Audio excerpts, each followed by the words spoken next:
everybody. It is me, Malina Moye.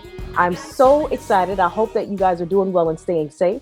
I had the chance to partner with Afropunk, and I wanted to talk about Black women in rock. We come in so many flavors, and there are so many variations of rock. But what I do know is that we are important, we matter, and we count. And I wanted to gather some of the most iconic, incredible, just phenomenal females who are out here right now killing the game and constantly challenging the industry, challenging the music. And we'll start off with, as you guys already know, the fierce, the incomparable Kimberly Nichole. Kimberly, there she is right here. Kimberly is a singer, songwriter, as you guys know. As I said, she is a force to be reckoned with. She's also known as the rock ballerina. The world knows her because she exploded on the national scene on season 8 of The Voice. And then since then, honey, she has just gone on and just, I mean, just you name it, from Slash, Bon Jovi, Big, just everything. So Kim, I see you. You are so incredible. I'm so moved by you and just thank you. So thank you so much for coming. And then next we have the, thank you. We have the incredible Militia Vox. Militia is a singer, songwriter, composer, host. She's an actress, visual art director, producer, and a model who has always broken boundaries and always been a fearless leader. She is the true definition of a modern multi-hyphenate artist with do-it-yourself ethos. Militia, thank you for coming and welcome. And of course, you, Malina. I can't live up to that. Already are. And then lies, everyone. Lies everywhere. I think I hear a song coming. And of course, we have the Nova Twins. My God. So we have this English rock duo from London who consists of vocalist guitarist Amy Love and bassist Georgia South. Their debut album, Who Are the Girls, was released February 28th of last year to rave reviews. And of course, the band won Best UK Breakthrough Band in the 2020 Heavy Music Awards, as well as something that just truly inspired me. I saw these girls write an open letter to the Mobu Awards. Is that how you correct Mobu? Yeah, the Mobos, yeah. And Black Origin Awards. Say it again? No, it's the Musical Black Origin Awards. I think, and so when I saw that, I got get right into that. But thank you guys so much for coming, and thank you so much for just existing and being yourself. And seriously, just thank you for putting that out there. And then of course we have Gabriella Guitar Logan, who's an Atlanta native, a proud graduate of Spelman College and Vermont Law School. She's the founder of Guitar Gabby and the Tulips Band, and she's currently the board chair of GRC Asheville and the diversity editor for Guitar Girl magazine. Thank you so much, Gabby, for coming in. Thank you for everything that you're doing. I see you. You are so incredible. And thank you for always also challenging the industry. And of course, we have SATE. And as you guys know, SATE, my God, is a Toronto vocalist and songwriter who leads a dynamic band combining blistering hard rock with gritty blues. She is also, like you all, a world-renowned force who's appeared at every one of the Afro-punk festivals in the world, like all of them. Brooklyn, Paris, London, you name it. So once again, thank you so much, sis, for consistently shining your light and just allowing us to see what is absolutely possible. And then, of course, we have the incredible Samantha Hollins. Samantha Hollins is known as the Ghetto Songbird. She's a rock and roll singer, songwriter, guitarist from North Philadelphia. And honestly, she has been killing it over a decade. And she currently has, a blog called The Culture Rock Riot. Is that correct? Yes. And she, man, seriously, Sam, you are one of the forces, again, that since like forever, just always out here raising the flag, telling us what's possible, letting us see. And to me, just thank you. That's where I'm at. Just thank you. Oh. And again, thank you to Afropunk for allowing us to host this, for partnering with myself, and I'm going to say also with the ladies. And the reason I wanted to do this is because, as you guys know, I mean, we've all been in the industry, and one of the things that I have noticed is that no matter how great you are, no matter how good looking you may be, no matter how talented you may be, there are other things that are still happening in our society. I like to call it the DNA of America, the DNA around the world. And since the murder of George Floyd, I'm just going to say that, I have seen so many different mountains right now that are starting to move. And a lot of people are wanting to make right for all the wrongs that has happened. And so I wanted to be sure that also in this rock realm, that people are also aware of what's going on, so that we can also start to shine more light on that and see more changes. Because in my mind, rock comes in so many different variations. And like the Mobile Awards, I've also expressed this with the Image Awards, the Soul Train Awards. They don't even have a rock category for us to even submit to. And throughout my career for the last decade, I always thought something was wrong with me, because I'm like, man, okay, so if I pivot with this particular record, then maybe I can submit it. So when I saw you guys do it, this is already like, yes, I thank you, because I'm like, I thought you're excluding the others, and I am the other, and there are more people who are like me. There's more people like us. We are the other, and we matter, and we count, and we deserve to also be included and have a seat at those tables. So, yeah, so so yes, very familiar conversation. Yes. Yeah. Right. Conversation. I just had this conversation last night, right, SATE? Yes, we did. Yes, I love it. So you know what? I'm loving it. So Militia, then please, you start out. You tell us. So what are your feelings toward that? Why is it that you think the Image Awards, Soul Train, Mobile Awards, why is it that they don't have the categories? Well, I don't have a good answer for the reason, because I can't speak for them, because it baffles my mind. Because if it was me, I'd be like, oh, there's a demographic here that's not being represented, so let's make that happen. But instead they choose to ignore it for whatever reason. It's a really an identity fuck, isn't it? Because just like all of us here, we probably at some point said like, well, what the fuck is wrong with me if I feel this way about this type of music, which has Black roots, but the industry built around it decides to like erase the history.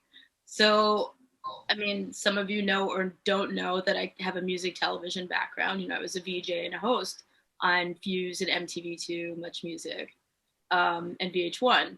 And in 2003, James and Matthew came to me to try to get the Afropunk film screened on Fuse or any music network that would have it. And nobody would touch it with like a 10-foot pole. And the first people that was like the people that were the quickest to put their hands up was BET. BET was like, this isn't our demographic. Like this is like a niche demographic. It's not our viewers. It's not anything that our audience would be interested in. And I was just kind of like, well, why? Right. Because it is a story about Black people, and this is the Black Entertainment Network. You know, they just couldn't really answer the question. Right. You know, and they just kind of was like, this isn't our audience. So like, period, end of story. But like the MTV kind of thought about it. Like they were kind of like hashing it out, and then they were just like, nah.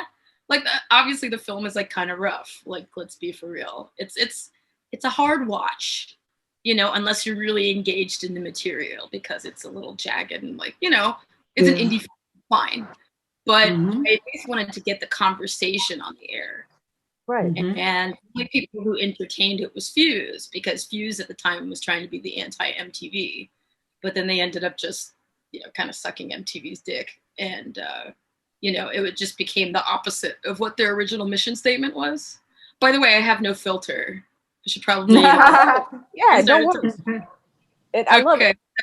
So, but it was an ongoing thing, and then over the years, as Afropunk grew and built up a huge following, more than anyone could even imagine, or maybe I did. I said to James at one point, I said, "This is gonna suck when it gets commercial," and he was like, "That will never happen." I was like, "It is happening," and that was in 2006. Wow. You know, so like when it finally blew up, all of those networks sent camera crews to the festival. And it's like, which is better? Like, is it better to be on the effort, like on the mission from the ground up, or like, are you jumping in later? I guess it doesn't matter. They ended up jumping in later, so whatever. But the point is that the Black media constantly ignoring us is infuriating to me.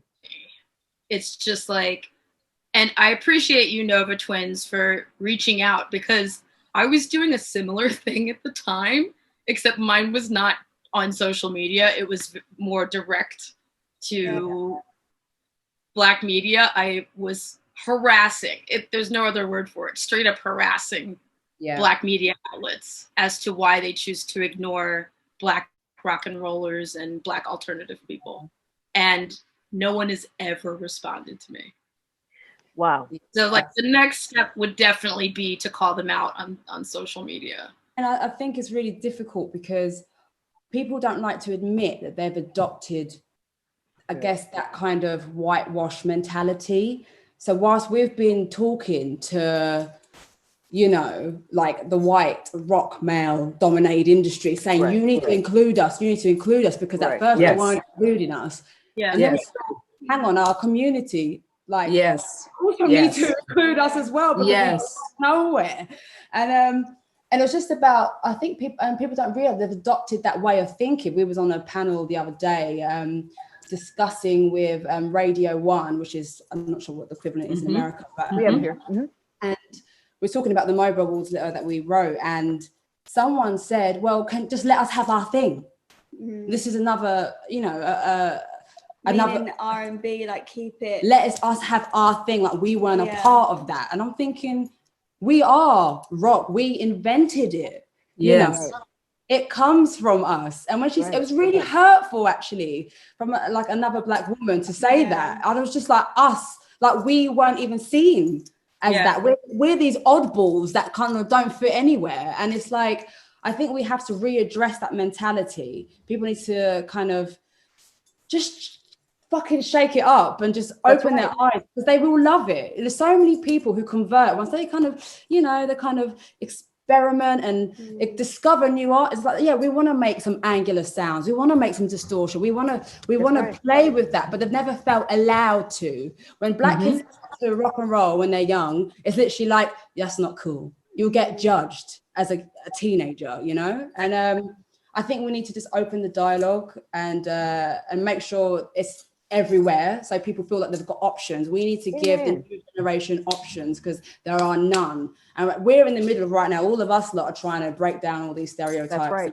And we're calling it out now. You know, we're calling it out face to face. God knows, you know, and we are making moves, but for us, it's not quick enough. Amen.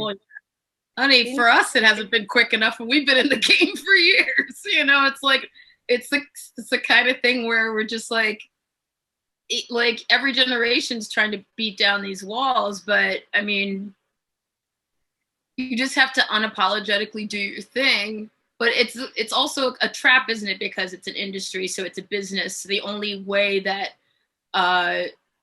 these companies or organizations, whatever, respond to it is through numbers and dollars. So it's like, or excuse me, pounds. So like, it's just, it literally translates to that, because like I said, no one gave a fuck about Afropunk until there was like star power connected to it, until there was like record numbers showing up at the festivals. Right. Well, I mean, it's like Afropunk was built on punk, on hard rock, on metal, on you know, alternative. And we are the weirdos. We're the you know, the marginalized of Black music. We're the marginalized of Black music, still making Black music. It's rooted in the fucking blues, you know? It's rooted in the blues.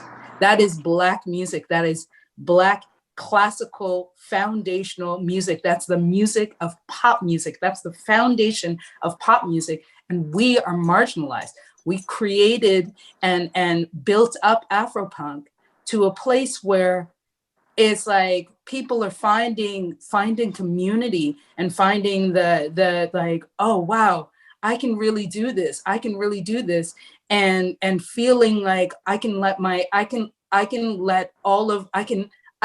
admit that I love rock and see other Black people doing this. And all of those people, all of us that built this up, we get marginalized out of those spaces too.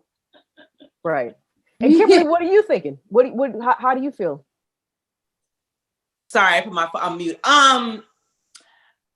This subject about the Black community, I remember I was just balls to the wall, hell bent on like white people need to give us our shit back and give us a place. Rock is dead until the Black woman is again the face of it. But then like with Nova Twins, maybe like 2 months ago, I was like, bitch, Black people ain't even fucking with you. Like, right. I'm like, girl, you pray, you talk about Black power, this Black power, that, and there's not even, and I mean, and for Afropunk to be so big, why isn't there like a BET Afropunk presents the Black rock, the rock and roll category? You know, it's like I'm fussing with white folks, but the gag is when we start lifting our shit up, they always come to get it any fucking way. Yeah. That's how they Yes, exactly. So I was like, why are you beating white people over the head when I can't say the N-word, but y'all know I like to say it. People ain't even doing it. So I remember I got online and I said something about the Image Awards and the BET Awards. And my friend that works with the Image Awards is all in my DMs and shit going in. I'm like, motherfucker, you fucking know. You are not over there pushing for Black rockers to get it and to submit. Don't do me. And we're so just oblivious to, or we don't think we belong because you're not making us feel like we belong. So even with Afropunk being big and this alternative thing, our Black stuff isn't even grasping onto featuring us. That's right. Well, we go. I think. See, the thing is this. I love it, Samantha. I want to get your take on it. Then I'm gonna say something. So, Sam, how do you feel about this?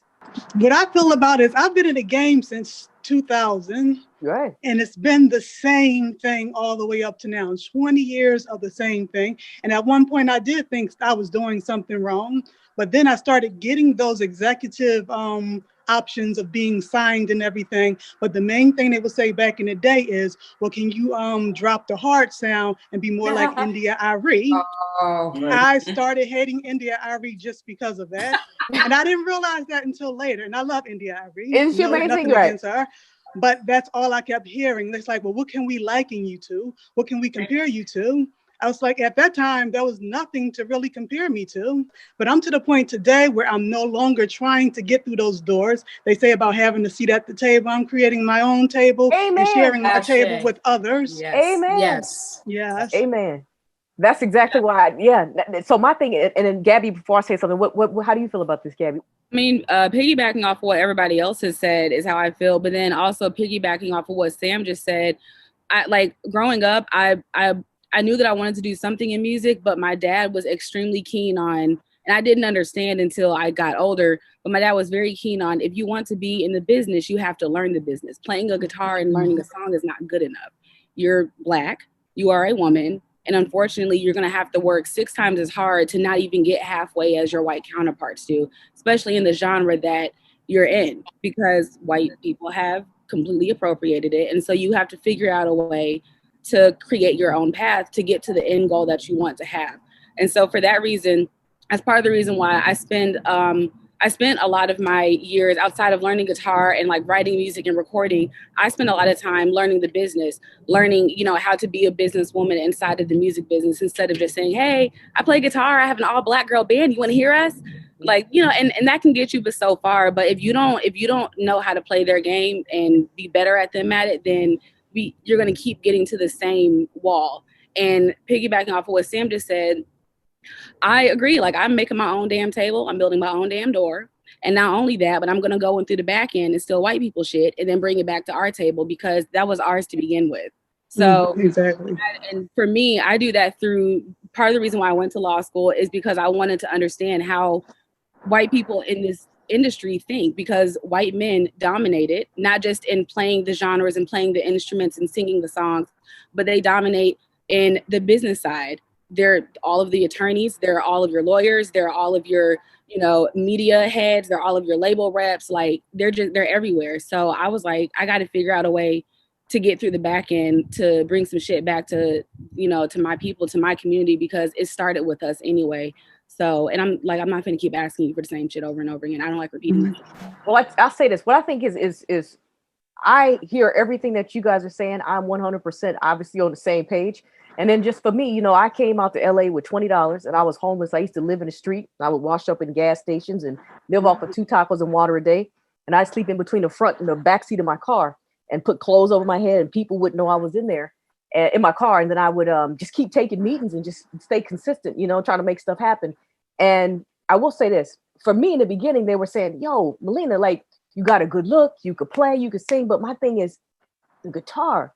You Black, but you got like this rocky thing with the guitar. You got to lose that. Ain't nobody feeling that. Like, that's not even, like, Black girls don't do that. So you need to just go keep doing the other stuff. And I was like, but this is the thing. That's not me. So that's when I decided to start my own label.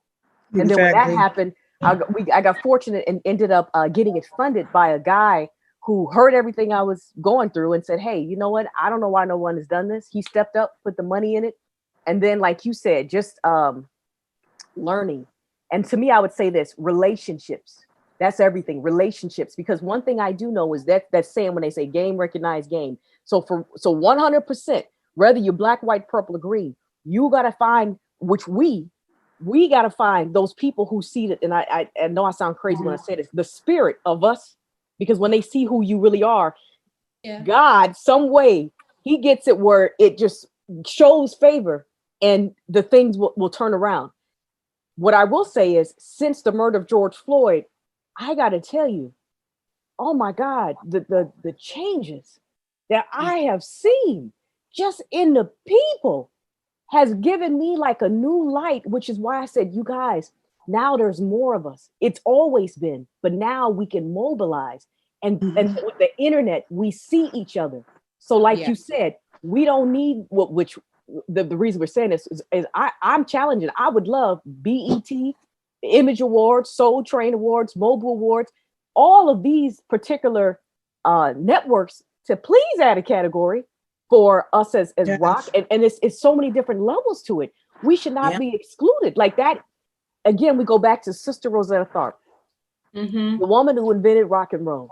So my thing is, it's all documented. It's all there, but there's more of us. Right, there's more of us. So with more of us, this is the first time, I'm gonna be honest, I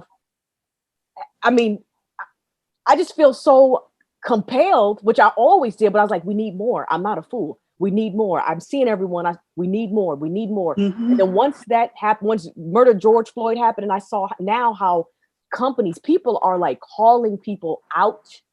Right. Like the Nova Twins, people are really now like, oh shit, okay. Because you are literally seeing the people that you thought were cool, who you thought was on your team. Yeah. You're starting to see how they really actually feel and think. Yep. Now you know how to maneuver and how to make things work. But what's positive about it is now, because there are more of us and social media, and not just us as the artists, there are people, good souls who actually want to help us to make the change. So my question to you is, if we, with people watching us right now, how can they make a change? What can they do to help for us to have a seat at the table with our own culture, our own people? But then also, I mean, I hate to even bring up certain magazines where I'm like, how come y'all ain't never had a Black woman on the cover of y'all's magazine? Absolutely. As a guitar player, that's crazy to me. But oftentimes in the past, it's come down to Black artists, Black rock artists being acknowledged by somebody else in the field that's hugely successful. Like Tina Turner wouldn't have been as popular if David Bowie and Mick Jagger didn't vouch for her. Living Color. Exactly. Mick Jagger. Living Color. Hey, these guys are fucking badass. Like, check them out. And then all of a sudden it was like, yeah, they're badass. Like, I've already accepted the fact that most people don't do the research. Yeah. Can I say something? So that's the part where I'm saying that because we are social media, and because now I'm always like, because we know the past, but in order for us, like the Nova Twins said, for us to, we don't have time. So we're here now. My thing is right now, how can we help to elevate this? Because we do have social media. There's more of us now. And it's not just us artists. Other people realize, hey, these people are good. And why don't more people know about you? So this is me. Yes. So Militia? I think that honestly, things like this are like the best things that we can do. Like things like this. And then also networking with maybe other music brands, companies, whatever. I mean, this is an army, dare I say, of people that, are hugely talented and want to be acknowledged, or not even acknowledged, but seen. Like, I've stopped giving a fuck about like a category in the award show. Like, no offense, that's just my personal thing.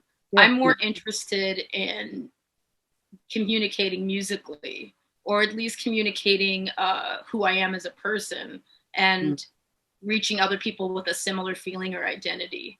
You know, like I'm in a very specific niche where I'm doing like essentially like alternative metal, gothic metal, industrial metal, which is already a small enough chasm of the music. But it matters. And to me, I'll be honest, you are 100, in my opinion, 100%, you're doing exactly what you said. So you are absolutely living in your truth. I acknowledge that there's really no one else in what I do except for like screaming Jay Hawkins, and he's very yes, that's it.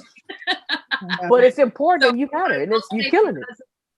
You know, the death of George Floyd and like Black Lives Matter movement and all of that, like I feel like media outlets are more willing to listen to and acknowledge Black stories than ever before. And also like people are more open-minded to listen to and acknowledge Black stories than ever Which before. is why I think actually this is the perfect time to like move in any way that you can. It's like a game of chess. Whether it's an award show, whether it's things like this, I think we're just kind of trying to spread ourselves. So like whether if a company comes up to us, and we do obviously, like whether it's Marshall, whether it's Fender, who are trying to reach out to other artists, the thing is we discussed it with them. If they want us on their thing, we say, well, what are you doing for the community right now? Who else are you including? Can we discuss it? We've got a load of artists here for you to check out if you want. Listen to this playlist. Do you know what I mean? And it's about like, I think, so just like, I'm sorry, I'm cutting you off for 1 second, because just like how Caucasian white communities help each other, is where we can help each other. It's the same thing. So continue. Yeah, no, I was just saying, like, so it's just whoever you kind of speak to or whoever you meet along the road, it's just about kind of saying, well, if you like us, that's great, but that's not enough. And I think it's not about being just insular. Because I think before, like, obviously now it's an important time, but as we were coming up, because we've been in the band for 7 years, I guess now. And as we were coming up, we just felt like we had to be insular because no one gave a fuck. You create your own lane, you hope for the best, and you keep going. But obviously now it's a different time. So now it's like, okay, we finally, like, Afropunk was our first introduction to other alternative Black music. Because in the UK, it's just not like that at all. Like, it's really, really, really, really hard to find. Afropunk only came here like 2 years ago or something like that, you know? So it was really difficult for us to connect. And obviously you are all the way over there. So coming to Brooklyn that time was so incredible. So I met all you guys there as well.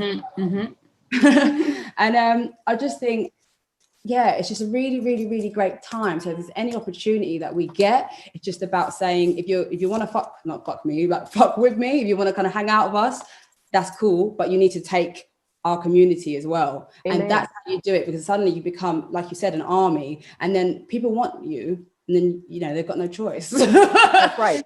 It's that double-edged sword as well, though, because when these big companies do ask you to work for them in this time, and you're like, am I just a token?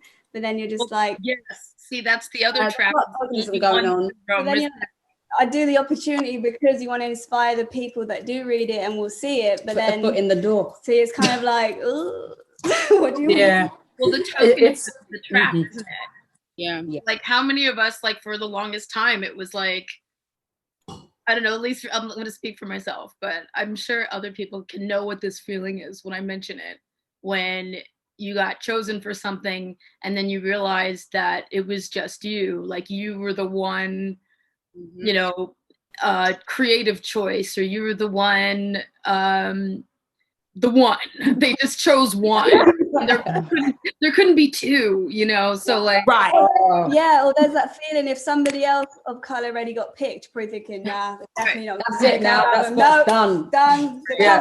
And then that led to, dare I say, like a separation, like a rift between us. Absolutely. Not something so forward, like kind of. Yeah. I built the Culture Rock Griot to big up people like us, sisters like us, women like us. And I would love to connect with all of you after this and continue to write our stories. The Culture Rock Griot is a African diaspora publication that's online to share our stories, because we're here all over the world rocking out, and people need to know that and see that and hear it and feel it. And I'll say this, I think that one of the ways that we really are making the change is just continuing to show up. And like I always leave it with this, like my mom and dad said to me, Malina, when you don't see yourself represented, show up. When you think you can't, show up, and always know you matter and you count. So no matter what y'all doing, man, just know if you're the only person and your voice is small, that voice matters. It matters. And one by one, we all will fall in. And I guarantee it. That's what I'm seeing right now. That's why I wanted us to get together. So in case somebody ever gave you wrong information about me, I'm the person who's saying, hey, I know what it's like. I know what it's like to be shit on. I know what it's like to have nothing. I know what it's like to look on the ground and put pennies together to get something to eat. And I know what it's like to play for the Queen of England.